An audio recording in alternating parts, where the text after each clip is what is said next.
Shalom kekasih Tuhan. Setiap orang punya pergumulan masing-masing, punya perjuangan masing-masing. Tapi mari kita tidak mudah menyerah, tidak mudah putus asa. Andalkan Tuhan setiap hari dalam kehidupan kita. Mari memuji menyembah Tuhan. Haleluya.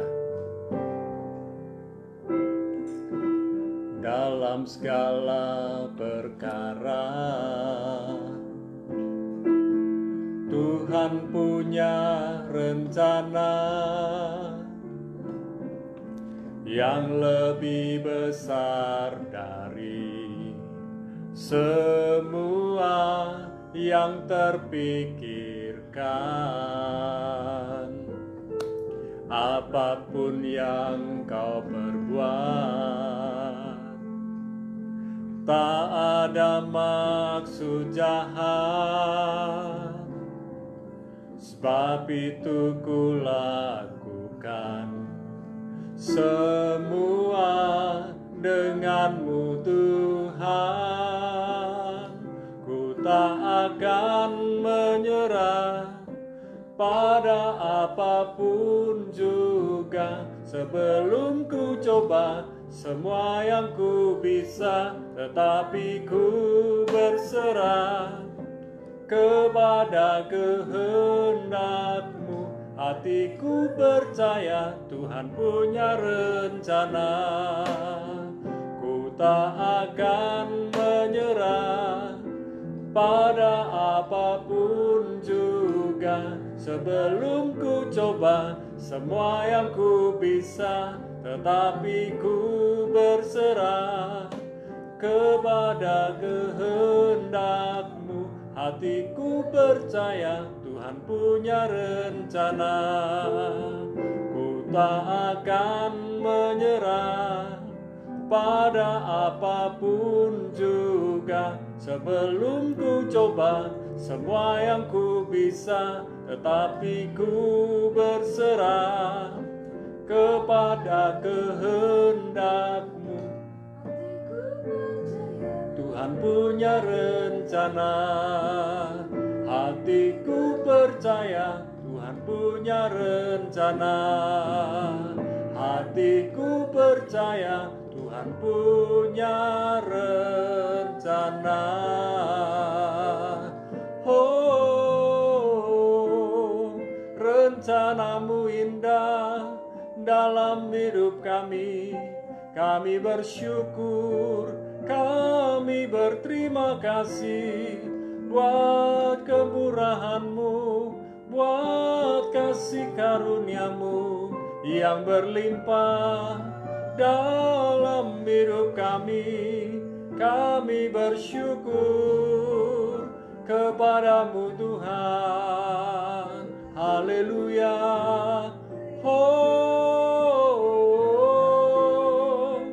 Engkau baik, sungguh baik, sangat baik.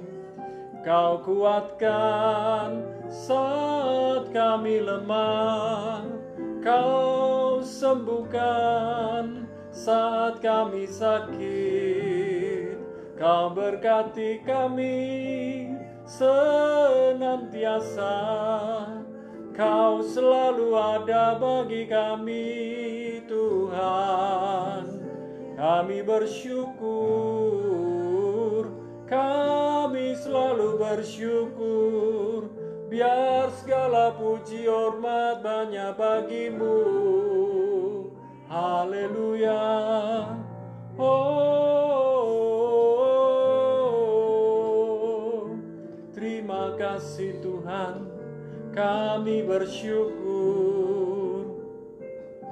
Malam ini kami bersyukur kepadamu. Engkau baik Tuhan. Kau sangat baik. Tak pernah sekalipun Kau melupakan kami. Dan Kau melihat kami sebagai biji mata-Mu sendiri. Kau tolong kami di saat kami memerlukan pertolongan.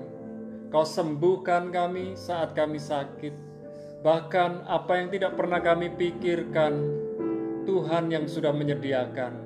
Terima kasih Bapa.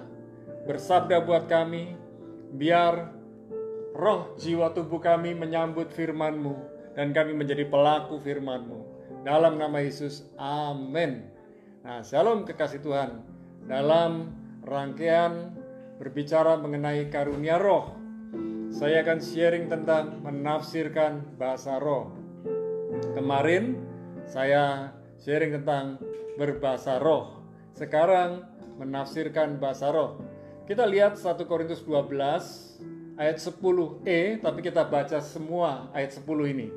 Ya. Kepada yang seorang roh memberikan kuasa untuk mengadakan mujizat, dan kepada yang lain yang memberikan karunia untuk bernubuat, dan kepada yang lain lagi yang memberikan karunia untuk membedakan bermacam-macam roh. Kepada yang seorang yang memberikan karunia untuk berkata-kata dengan bahasa roh, dan kepada yang lain yang memberikan karunia untuk menafsirkan bahasa roh itu. Nah, bahasa adalah sarana untuk berkomunikasi. Bahasa juga adalah sarana untuk mengungkapkan isi hati.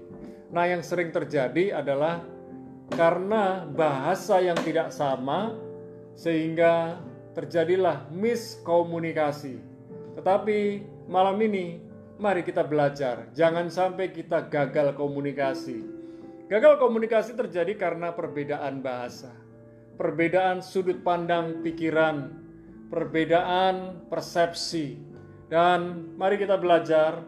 Yang pertama, apa itu menafsirkan bahasa roh?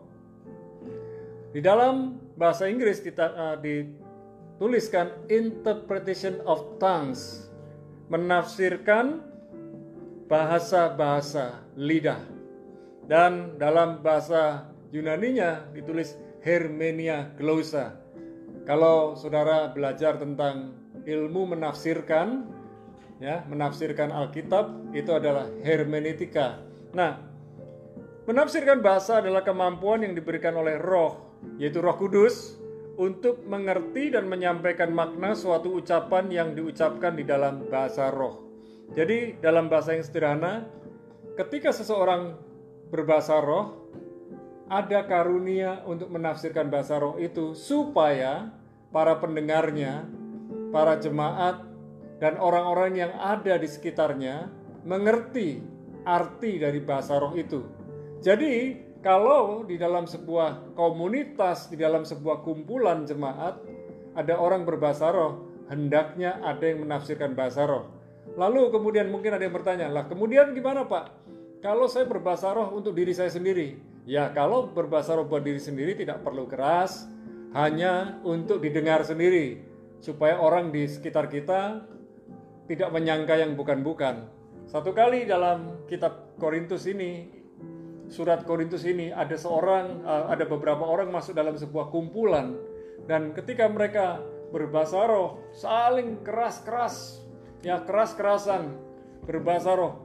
Orang yang datang menyangka bahwa di dalam kerumunan itu, komunitas itu ada orang yang gila. Jadi berbahasa roh itu bukan gila, tapi orang bisa menyangka gila karena mereka tidak mengerti bahasa roh, masuk dalam kumpulan orang yang berbahasa roh. Sebetulnya bahasa roh adalah bahasa sandi, bahasa isyarat, bahasa rahasia antara manusia dengan Allah.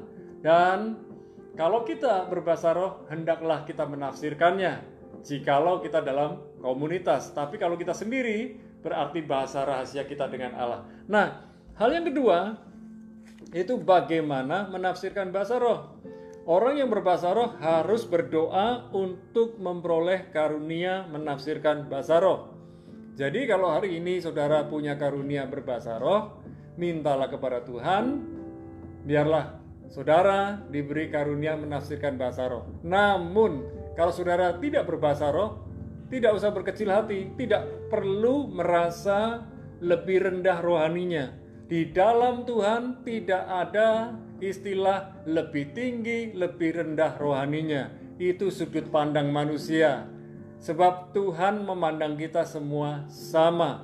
Bahkan orang yang dewasa rohaninya tidak perlu membincangkan hal-hal yang seperti ini. Karena yang paling penting adalah bagaimana kita menceritakan tentang Yesus Kristus sebagai Tuhan, Allah, Raja, dan Juru Selamat. Supaya banyak orang mendengarkan nama Yesus dan mereka diselamatkan. Itu yang paling penting. Bukan soal saya berbahasa roh, saya bernubuat. Itu karunia. karunia-karunia ini semua akan lenyap, tetapi yang tidak akan lenyap adalah kasih. Ya. Dan kalau saudara perhatikan dalam 1 Korintus pasal yang ke-12 berbicara mengenai karunia. 1 Korintus 14 berbicara juga mengenai karunia. Tetapi indahnya 1 Korintus 13 berbicara tentang kasih. Jadi jangan sampai karena kita memiliki karunia roh yang luar biasa sampai kita sombong. Orang sombong tidak memiliki kasih. Orang yang mengasihi pasti rendah hati. Orang yang punya kasih pasti rendah hati. Jadi kalau sampai saya bilang saya ini penuh kasih, ya, tapi saya suka membual, suka menceritakan karunia-karunia yang saya miliki, saya belum memiliki kasih. Tetapi kalau orang yang memiliki kasih, pasti ada Kristus di dalamnya. Orang itu penuh dengan Kristus. Maka orang yang penuh dengan Kristus, isinya dalam kehidupannya adalah Kristus. Yang tampil adalah Kristus, bukan dirinya.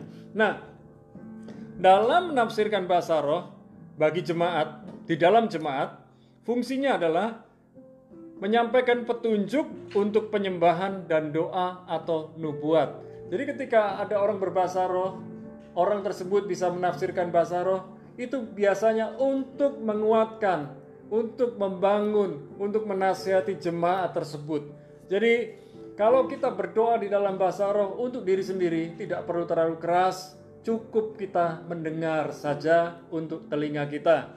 Nah, ada beberapa hal yang perlu kita perhatikan dari 1 Korintus 14 ayat 6 dan 13. 1 Korintus 14 ayat 6 dan 13. Jadi saudara-saudara, jika aku datang kepadamu dan berkata-kata dengan bahasa roh, apakah gunanya itu bagimu? Jika aku tidak menyampaikan kepadamu penyataan Allah atau pengetahuan atau nubuat atau pengajaran. Ya. Jadi lebih baik menafsirkan bahasa roh daripada berkata-kata dalam bahasa roh untuk diri sendiri dan kencang-kencang tanpa menafsirkan bahasa roh. Ya. Dan ayat 13 kita lihat. Karena itu siapa yang berkata-kata dengan bahasa roh, ia harus berdoa supaya kepadanya diberikan juga karunia untuk menafsirkannya. Lebih baik memberikan pesan Tuhan dengan bahasa yang jelas, bahasa yang sederhana. Sekalipun bisa berbahasa Ibrani, bisa bahasa Yunani, termasuk bahasa malaikat, tetapi kalau kita berhadapan dengan orang Indonesia, sebaiknya pakai bahasa Indonesia. Ya, sedikit pakai istilah bahasa Inggris, bahasa asing boleh, tapi jangan sampai ada unsur kesombongan supaya orang menyangka diri kita ini jago berbahasa asing. Nah, ini yang perlu kita perhatikan. Jika kita berbahasa roh, hendaklah kita menafsirkan bahasa roh sehingga jemaat mengerti, komunitas mengerti, dan menangkap pesan Tuhan. Saya yakin pesan Tuhan yang disampaikan buat komunitas kita tidak perlu rumit, tapi sederhana. Karena ada banyak orang yang memiliki daya tangkap berbeda. Yang paling penting adalah kita ini hanya menyampaikan pesan Tuhan dan sampaikanlah dengan bahasa yang sederhana. Sehingga setiap orang yang mendengar pesan-pesan kita, mereka menangkapnya dan memahaminya. Saya berharap beberapa hari kita berbicara tentang karunia roh, saudara memahaminya. Karena di dalam 1 Korintus 12 ayat 11 dikatakan, tetapi semuanya ini dikerjakan oleh roh yang satu dan yang sama, yang memberikan karunia kepada tiap-tiap orang secara khusus seperti yang dikehendakinya. Bukan karena kehendak manusia, tapi karena kehendak Tuhan sendiri kita diberikan karunia. Kalau kita diberikan karunia, jangan sombong karena itu miliknya Tuhan yang dipercayakan buat kita. Maukah saudara yang sudah berbahasa roh memiliki karunia menafsirkan bahasa roh? Atau bahkan sekalipun saudara tidak berbahasa roh, tapi mampu dipakai Tuhan untuk menafsirkan bahasa roh. Dan ketika saudara dipakai Tuhan menafsirkan bahasa roh, bergerak dengan iman. Mari kita berdoa. Hamba berdoa, para kekasih Tuhan yang bersama-sama dengan kami, ketika mereka belajar mengenai karunia Roh Kudus, hamba berdoa yang belum menerima karunia berbahasa roh, Tuhan berikan kepada mereka. Dan yang belum memiliki karunia menafsirkan bahasa roh, Tuhan berikan kepada mereka sesuai dengan kehendak-Mu ya Tuhan. Dan bila mana kami belum memilikinya, tidak memilikinya, kami tidak berkecil hati, tidak merasa rendah rohaninya. Karena kami percaya setiap orang punya karunia yang berbeda-beda. Malam ini turunkan urapan-Mu, turunkan kuasa-Mu, turunkan otoritas-Mu kepada setiap orang percaya yang percaya kepada Yesus sebagai Tuhan Allah Raja dan Juru Selamatnya. Dan kami berdoa, otoritas yang sudah Tuhan berikan kepada kami memampukan kami untuk melayani, untuk bekerja dengan benar, dengan baik, dengan bagus bersama dengan orang-orang di sekitar kami, baik sebagai karyawan, sebagai pemimpin, sebagai pemilik usaha yang ada di toko, di apotek, yang ada di perusahaan-perusahaan, bahkan di pabrik-pabrik dan pertambangan, di perairan, pertanian, dan lain sebagainya. Kami berdoa, apapun yang Tuhan percayakan kepada kami mau kerjakan dengan sungguh-sungguh, dengan serius, dan biarlah ketika kami bekerja bersama dengan Tuhan, Tuhan yang memberkati, Tuhan yang mengurapi, kami menikmati kehidupan tanpa perlu bersusah payah berlebihan. Tapi kami percaya apa yang menjadi patok bagian kami akan kami kerjakan. Dan hamba berdoa, berkat-Mu turun atas kami semua. Kami berdoa buat bangsa negeri Indonesia, dari Merauke sampai Sabang. Biarlah Tuhan mengurapi para pemimpin-pemimpin yang sudah Tuhan percayakan, anak-anak Tuhan di berbagai pulau yang sudah Tuhan percayakan. Demikian pula Presiden kami Bapak Jokowi, Tuhan sudah pakai beliau dengan hikmat khusus dari Tuhan untuk memimpin negeri ini sampai di pelosok-pelosok daerah. Kami percaya tahun ini memang ada suatu hal yang membuat kami tinggal di rumah, tetapi kami percaya ada terobosan, ada pembalikan keadaan buat negeri Indonesia. Terima kasih Tuhan, kami bersyukur. Hamba berdoa yang sakit Tuhan sembuhkan, Tuhan jamah kesehatannya. Orang yang sedang kekurangan Tuhan sudah berkati. Bahkan orang yang membutuhkan pekerjaan, Tuhan buka pintu buat mereka untuk mereka beroleh pekerjaan. Dan setiap orang yang sudah memiliki pekerjaan, mereka dapat betah, dapat bertahan, dapat kuat untuk bekerja dengan benar, dengan baik dan maksimal. Kami berdoa dan bersyukur setiap anak Tuhan yang bekerja dengan sungguh-sungguh, melayani dengan sungguh-sungguh, Tuhan sudah lindungi, Tuhan sudah berkati, Tuhan sudah jagai. Dan malam ini ketika kami mau beristirahat, biarlah turunlah berkat-Mu, perlindungan-Mu, penyertaan-Mu, pembelaan-Mu, urapan-Mu, kuasa-Mu atas kami semua. Di dalam nama Bapa, Putra, dan Roh Kudus, di dalam nama Yesus kami sudah bersyukur dan berdoa. Sama-sama katakan amin. Pergunakan setiap roh untuk kemuliaan Tuhan, bukan untuk kepentingan diri sendiri. Tuhan Yesus memberkati saudara.